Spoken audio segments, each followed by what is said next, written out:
I'm going to review the assignment 3, which is creating an illustrated map, which is a lot of fun, actually.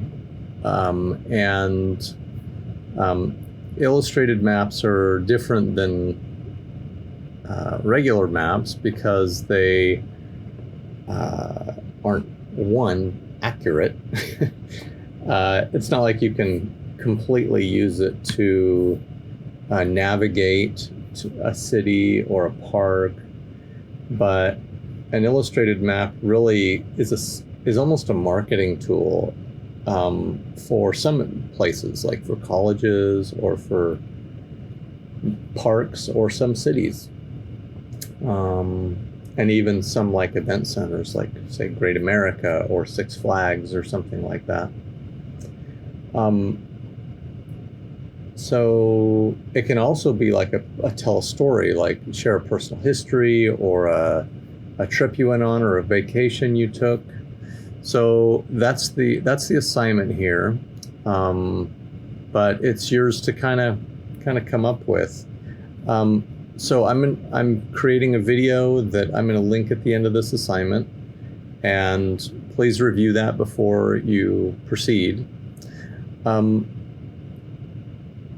So there honestly are a lot of ways to approach this project. In this process, I've gone through one way. It doesn't have to be that way, but it is a way. So there's something you can rely on. But if there's a better way for your process, please use it.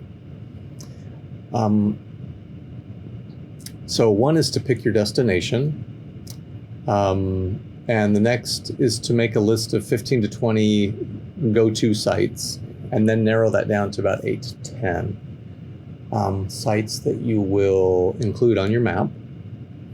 And then plot your sites. And I would suggest using some type of online mapping tool like Google Maps. So if you go into Google Maps and you log into Google, you can save these different locations and then show them all at once.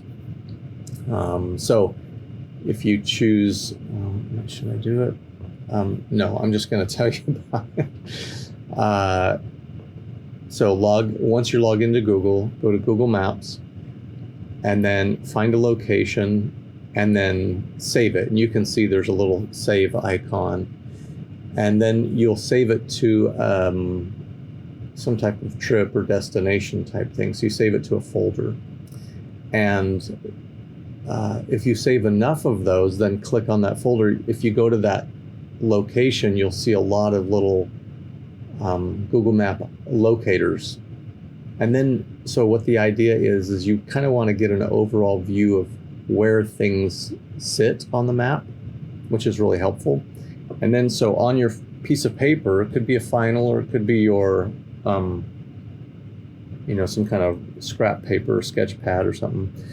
Mark down those items, mark down those locations, so you kind of know where things are sitting on the map, because it should be somewhat accurate, right? Not just put wherever. So after you have those marked, then sketch icons for each place, and they don't have to be a building. Sometimes people are stuck on the building. Some people do it very successfully, but it could be anything, like if there's a good bagel shop there, if there's a street vendor, if people walk their dogs there, maybe a movie was filmed there, so you include a movie camera. So sketch some icons that remind you of those locations, and then erase the markers. Place a big title on the map, so someone looking at the map will know where it is that they're looking at, right? So if it's San Francisco, you'll put on Coit Tower and Golden Gate Park and the MoMA, Golden Gate Bridge, and then in some blank space you'll put San Francisco, big, lettered out, and then you can add your roads or your coastline or where the big lakes sit or whatever. So include those roads, which is number 8 on my list here. And then include other map elements. So you might do a little legend that shows like, oh, this is definitely a go-to spot, and have a little icon for it, must visit. Or if it's something that you would, got to take a picture of, you put a little camera maybe. Or if it's a place to eat, maybe you, whatever, put a nice little fork and plate thing. And then once you have that, and you have your streets and all that good stuff, the next thing is to fill in your details. So maybe with our San Francisco example, maybe there are trolley cars, or there's big buildings, or there's people walking dogs, or whatever it could be. Maybe so trees, fire hydrants, could be some things like that. Could be as simple as like maybe somewhat decorative, or maybe there's birds or animals. But in the end, then after you do that, then I'd like some color in on it. And maybe you do this completely digitally. Maybe you use acrylic, maybe use ink and color pencils. Do something that is going to stand out really nice and look good, and something you're comfortable with. So the specs are to create an illustrated map that's at least 9 by 12 or 12 by 9. And then submit that as a JPEG.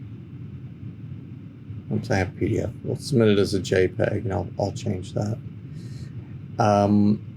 And be sure to know when things are due. And so at this point, I want to go over some examples of illustrated maps. So here we go. This one is by Martin Hake, and it's a digital one. It's a digital map. He uses digital textures that he brings in. It's really nice. You can see the outline of Yosemite National Park and the lakes that run through it. You'll notice he has like El Capitan and the icon for that, and Half Dome and the icon for that, Virginia Canyon, and then he's putting in names. He's including images of the animal, the wildlife, and it's really just a great little map. I love it. Very nice. I wanted to include it. So this one is by Josh Hurley, and it's completely digital, probably done all in Illustrator. You can see how clean the lines are, but very nicely illustrated. This is Yellowstone versus that last one was Yosemite.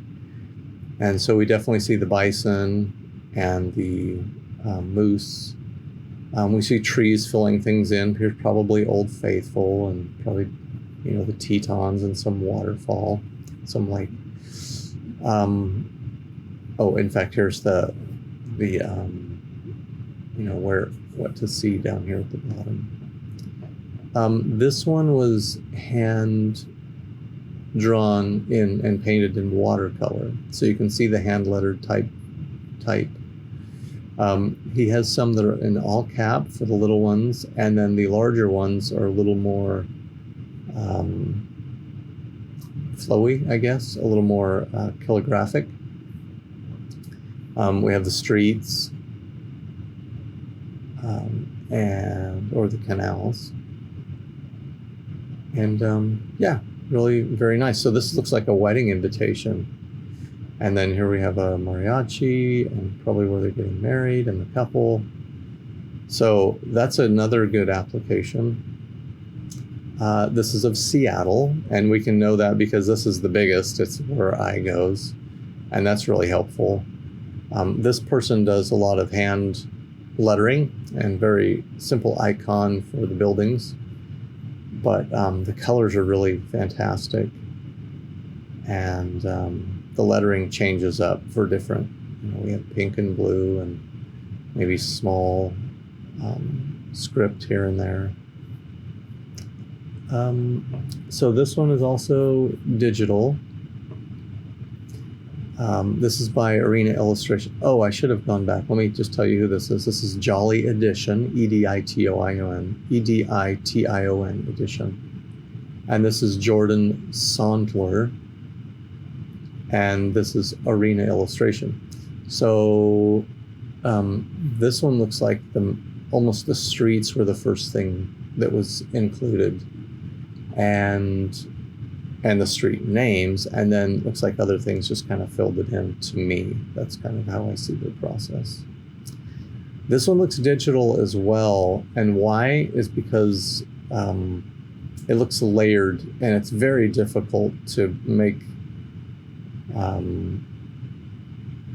I mean, we can do it in acrylic, but I can see that this is like done in almost like a pen and ink. It's digital for sure, but it looks very playful. It looks inviting and friendly, and really represents Birmingham very nicely. This one, I'm not sure how to pronounce this. I think it's Aboyne or Abonye. But this is a whole nother process. This one is probably illustrated with pen and ink, either physically or digitally, but it's done with like a thin black, pen.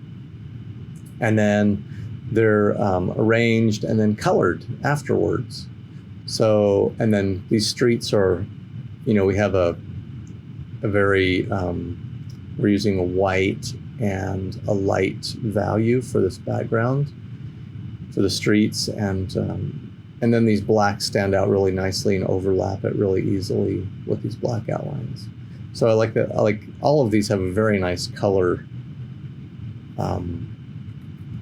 palette. This last one is extremely decorative, and it's not really a map, is it? Because we see Sydney and London and San Francisco and New York. But I thought this could be a nice direction with these little blocks and stars and dots, and dashed lines, so you could show walking paths and places to visit. And I liked how they used the colors and the images, and they really just stuck with the buildings and landmarks, and that's okay too. I'm going to flip through and just kind of pay attention to the color going on. Really subdued palette, greens, grays. Love these color palettes, and they're really narrowed down, and yeah, they look exceptional. So that's it. Next up is the demo. Okay, hi. So I've started the illustrated map project, and this was my first bit. Is I figured out I wanted to do Monterey Carmel area, and I started listing some ideas of what I thought would work well in my illustration. Kind of basing it on a trip that I went on there not too long ago. And I'm also looking at some different type that I can use for different sizes over here. So what I've done is I've starred about 8 or 9 of them, and I've numbered them too. Now you can't really see this, but I have it outlined, the map here, and numbered. It looks kind of like this. So this is going to be the water. And then this is going to be the land over here, and these are my numbers. So kind of ready to go. So my next bit is I'm going to start drawing the little icons. So that's where I'm at. And yeah, so what I've done, I have my computer in front of me, and so let me just. So I have my computer right in front of me, and I'm going to begin looking at references and drawing them on my watercolor paper, just in pen and ink. So I have a pen. It has some waterproof black ink in it right now, and that's what I'm going to be using to draw here. So. Without any further ado, I'm just going to kind of jump into it.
Okay, well, what I'm doing now is I've finished a few more little drawings in here. I think I added a whale and a glider, blah, blah, blah, things like that. And I need to put the title in. But first I'm going to pick my colors. And so I've done some little color studies here. And I know they're not like, they don't relate exactly to that, but I get I kind of understand what my basic layout is, and I get to see how colors relate to one another right now.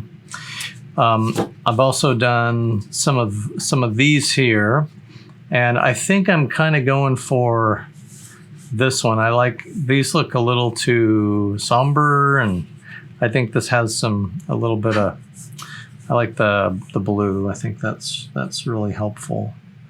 So I'm going to move forward with this color scheme, which I think is cobalt teal and either a sepia or a burnt umber. And then this is a little mix between like a cad scarlet and I think a yellow ochre type thing. Anyway, that's kind of what I'm going for. It may vary in intensities and stuff, but that's that. So, and also I was just trying to figure out like what am I going to put in like the background, but I'll get that a little bit later. Right now, I'm going to change, alter these names a bit, and then get Monterey in here. And then I'll paint the big shapes. So that's what I will be doing.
So I'm going to put this in a dish, so I'll have enough because this is just too thin, and I mean I can't get a good wash in here, but I believe I can in here.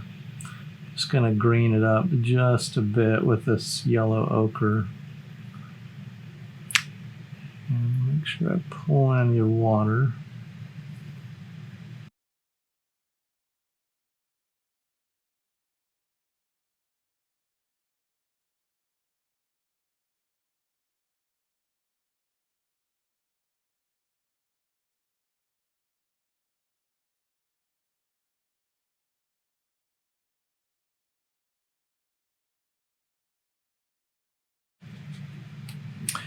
So that looks pretty good to me.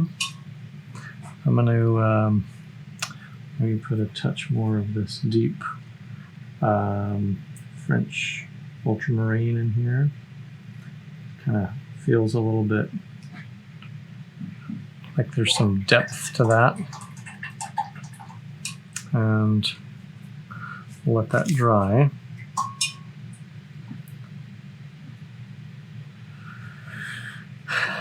Okay, let me see if I can reduce this a little bit so you can.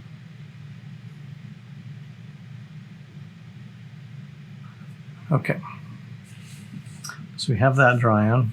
So now my next question is, what color do I'm going to put for the background? I kind of feel like I may do like a neutral like this, just a buff titanium, and then I may color my pictures with all three of these. So yeah, in fact, I'm really convinced that's the way to do it. So I'm going to wipe this out.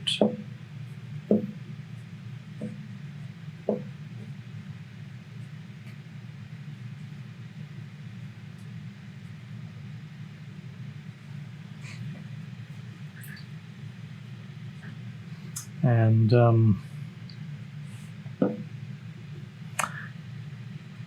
probably grab a lot of buff titanium and start painting this in.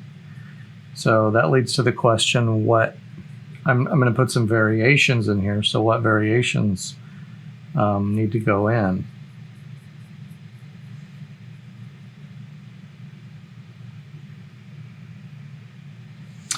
And I think more warms, like different yellows, like New Gamboge or Quin.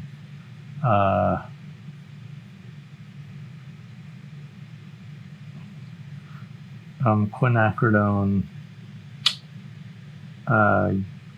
quinacridone gold, or gold quinacridone.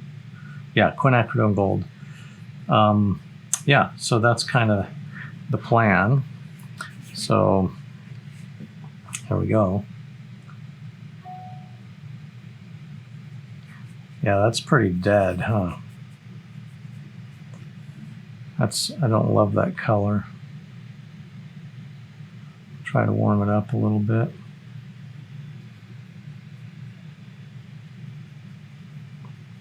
Yeah, okay.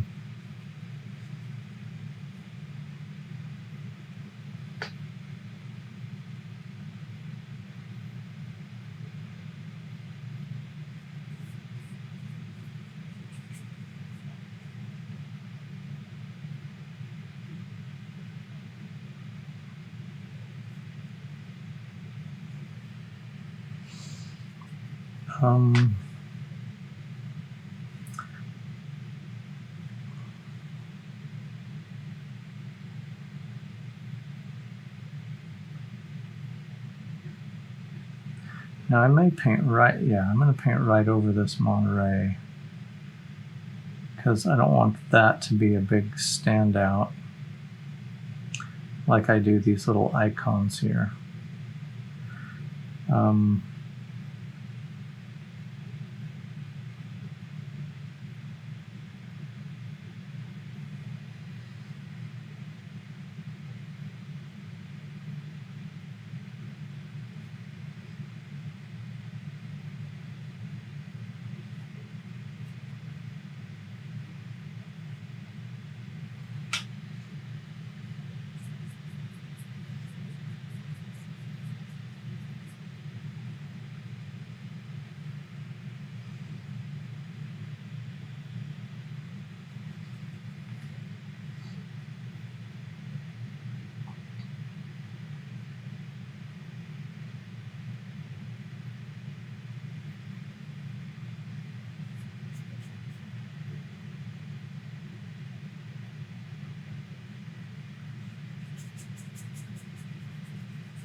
So kind of going to warm it up just a little bit more here.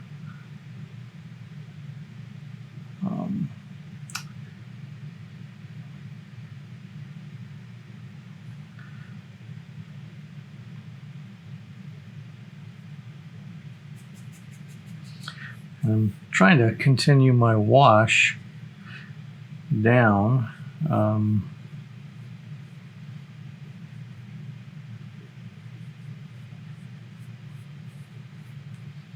Now, because I let this dry right here, I am going to get a line. I'm not excited about that, so I'm going to try to get rid of that line as much as possible. And I'm just going to use a damp brush and just kind of pull it away, or else there would be like this ridiculously heavy line there. Then I'm going to try to get some texture on this. And I think I'm going to use like a little toothbrush. And put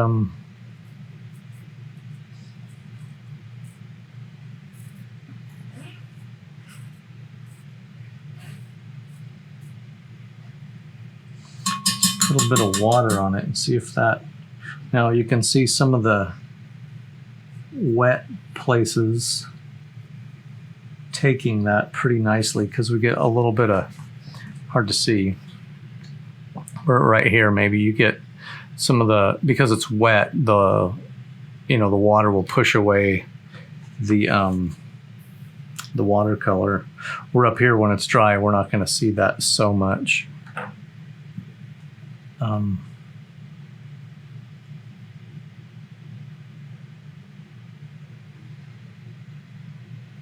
Okay.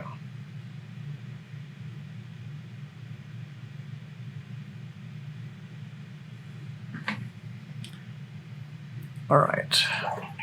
So now I have these two big shapes, which is great. Let's see. I'm going to turn this off for a little bit. And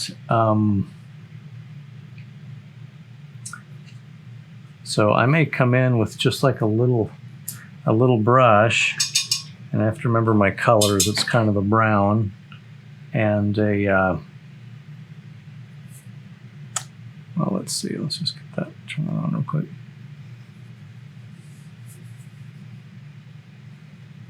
A brown and an orange, and so I'm probably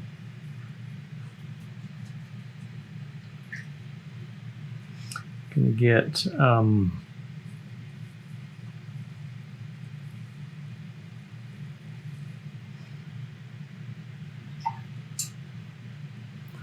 gonna mix up some brown.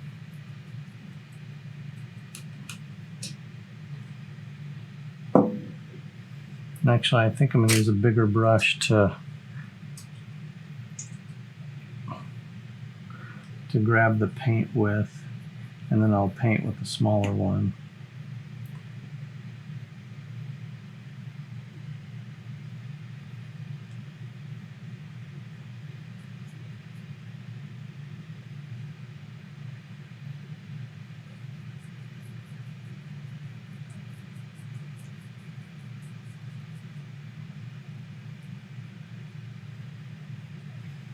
Okay, so I have a darker brown. I probably need to make more of it to be very, to be good with it, because I think I'm going to be just doing a lot of touches with it on here.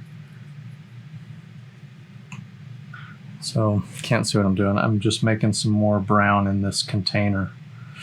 And then I'll grab another container, and I'm gonna make that orange wash.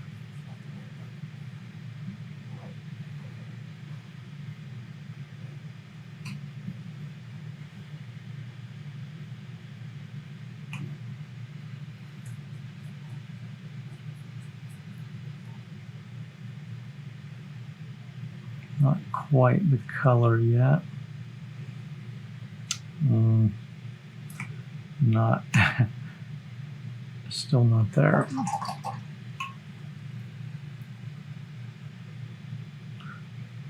Okay, that's getting much closer. Okay, great. So now my thing is, I'm wondering what needs this orange, since I have a big brush full of it. And I might do like this woman's golf shirt.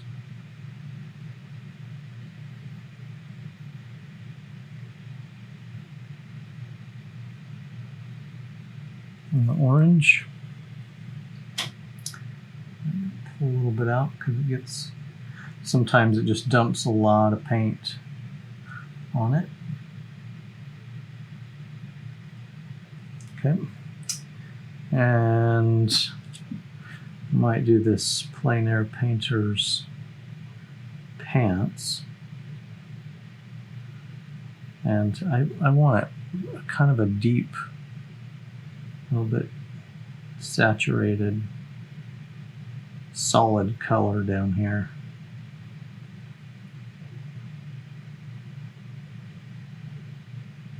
Okay. As much back as I can.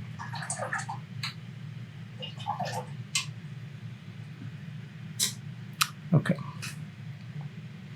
And then I think this butterfly would be a really good candidate for orange.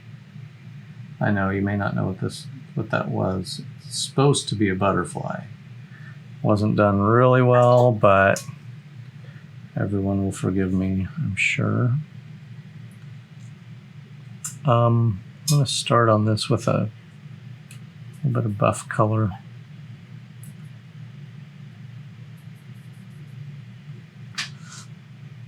On this mission.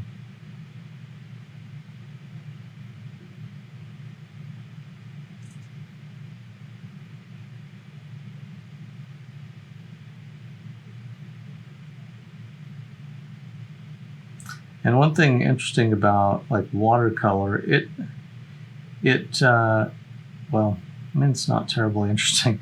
It covers up. So if I were to put over ink, it will dull the ink in that area. So a lot of people just, they they'll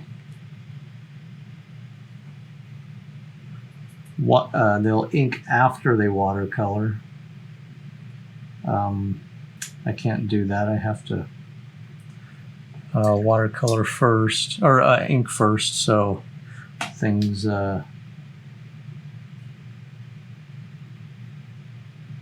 they make sense to me. Yeah, that's how that is for me. If you haven't had one of these pretzels in Carmel Bakery, it's a good idea to go do that.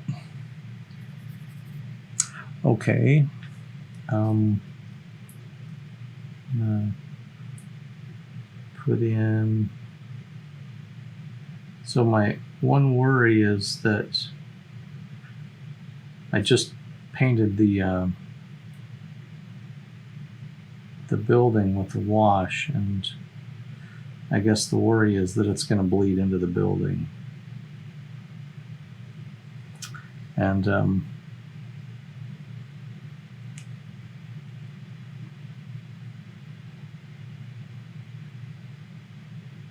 oh well, I have a handy rag nearby to stomp it out if it does.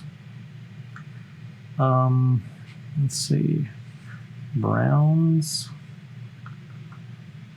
We're gonna have to put some colors.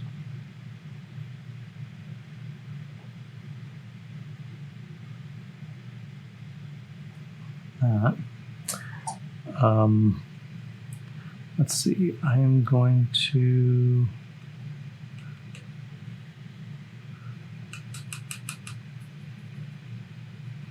probably get some of that cobalt turquoise, which again is looking really green because I put too much yellow in it. That calmed down. And put some shadow on the lighthouse, I hope.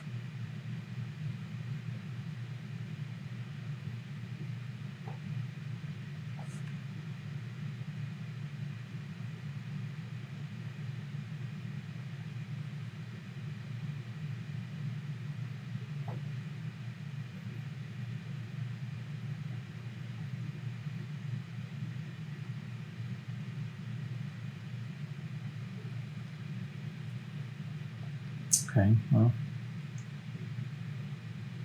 not great, but it's something. Yeah, I'm just jumping back and forth on these colors. I think I want to make a orange starfish here.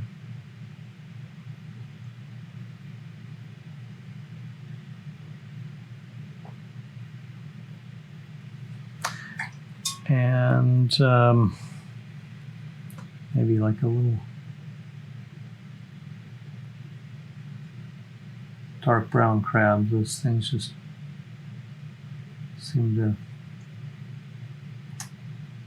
hide all over, so they vary in color quite a bit.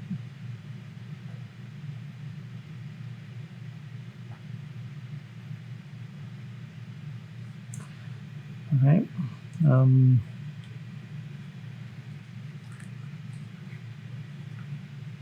Let's see, we might get some of this cypress tree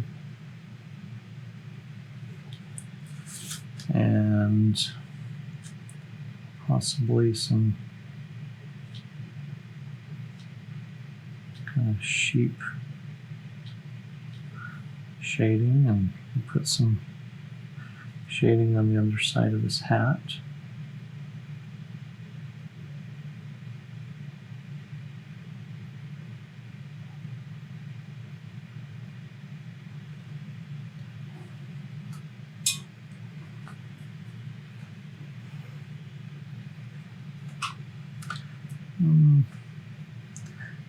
Orange frame on this, perhaps.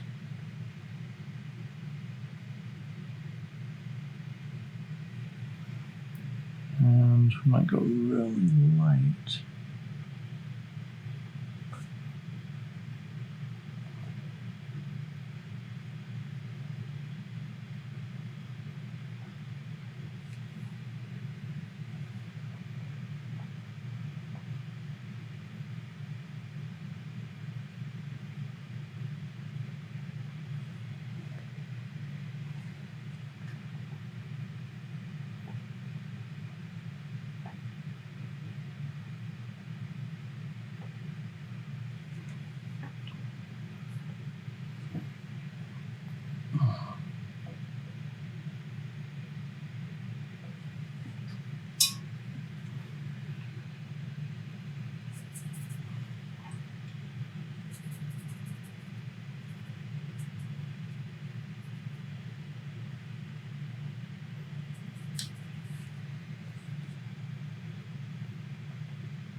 I just want to put a little splash of color on everything, just so it kind of pops and stands out a bit.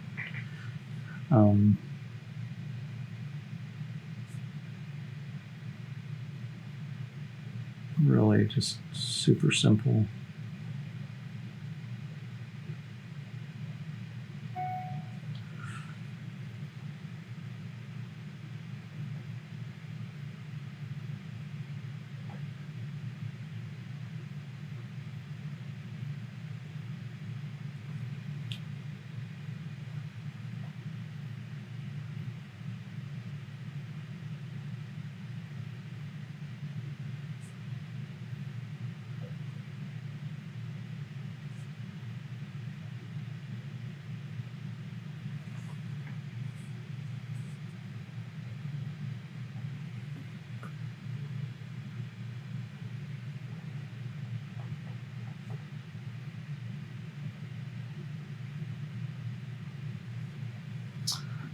Okay. I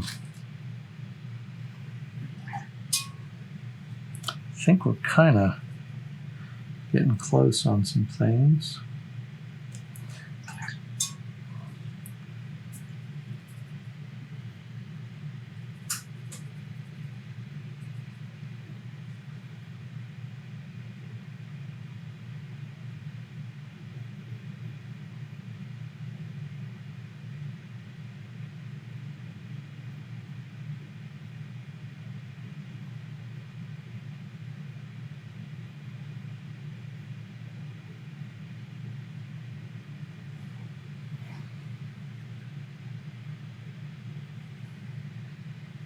Actually, I think that may be.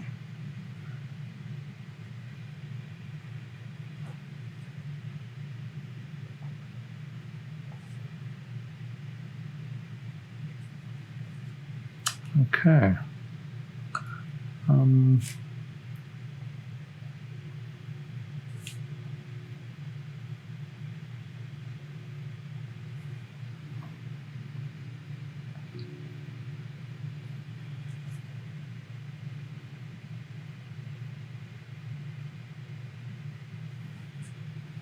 Okay, well, we're getting really close. I'm going to throw some shadows on this painter box, this pochade box here. So kind of goes with the hat, like a shadow underneath it.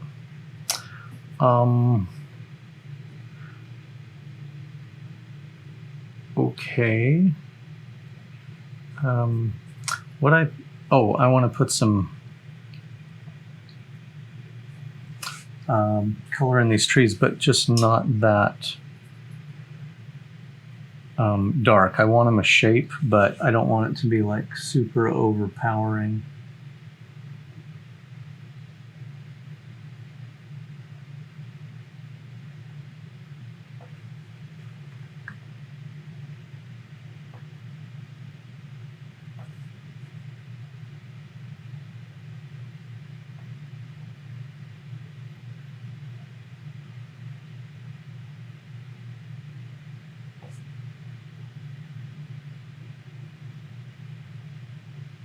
Okay. It's kind of what I'm after, I think. Hopefully that feels more like a light coming through there. There's a lighthouse after all. I think I might just darken those hearts a bit. Now that that paint's dried, watercolor is translucent. And let me mention, you don't have to do it in watercolor. I think I mentioned that on the project sheet. It's really any color you want. I mean, any media you want, sorry. Any media you want.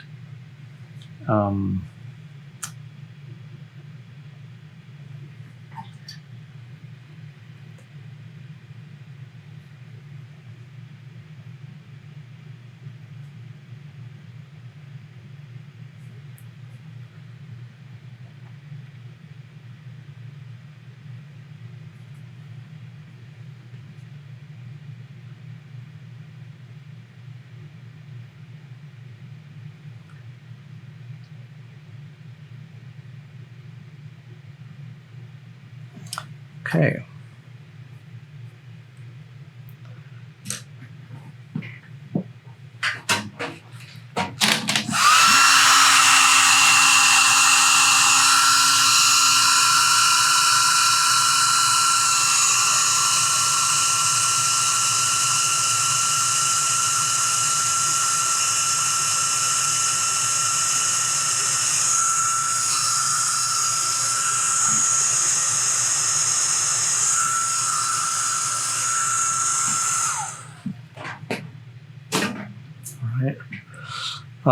What I think what I'm planning on next. Let me turn the palette off.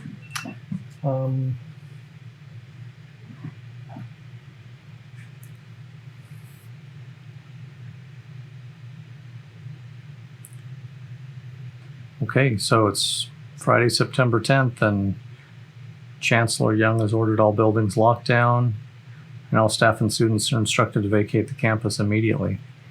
Well, that's interesting. Okay, so here's where we're at with this thing. What I plan on doing now is adding probably the highways and then kind of pinning in what highway it is, like Highway 1, 17-mile drive. Maybe. It's pretty busy over here right now. I might just fill this in with like, with trees and things like that. We'll have to see where it goes from here. So, thanks, and I'll get back. Okay, just wanted to kind of show the final. I think what's final. I guess it's final. Anyway, so this is kind of the map that I'm ending up with. I'll just kind of do a quick. So you can see I decided to put those trees in there just as a final texture. There's so many.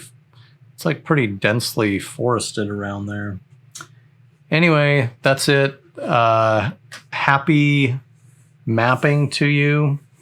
And yeah, if you go by those step-by-steps, it really breaks it apart and makes it really nice and easy.